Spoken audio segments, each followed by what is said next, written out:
سوال یہ پوچھا گیا ہے کہ اعتکاف کی نیت کیسے کریں، تو کون سے الفاظ ہیں جن سے ہم وہ بولیں گے تو اعتکاف شروع ہو جائے گا؟ تو جواباً عرض یہ ہے کہ نیت انسان کے دل کے ارادے کا نام ہے۔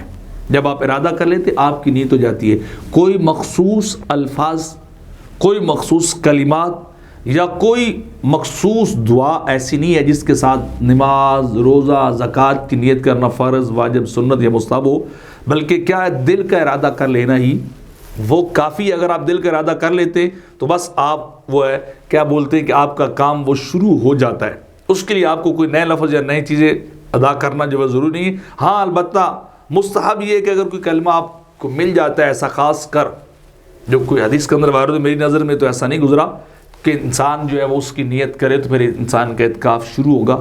تو بہرحال آپ ارادہ کریں گے مسجد میں جانے کا یا عورت ارادہ کرے گی وہ جگہ پہ علیحدہ بیٹھنے کا، تو بس وہ ارادہ ہی آپ کی نیت ہے اور وہ ارادہ ہی آپ کے لیے کافی ہے۔ زیادہ چیزوں کی طرف جائیں گے تو پھر انسان بعض اوقات غلطی کا شکار ہوتا ہے۔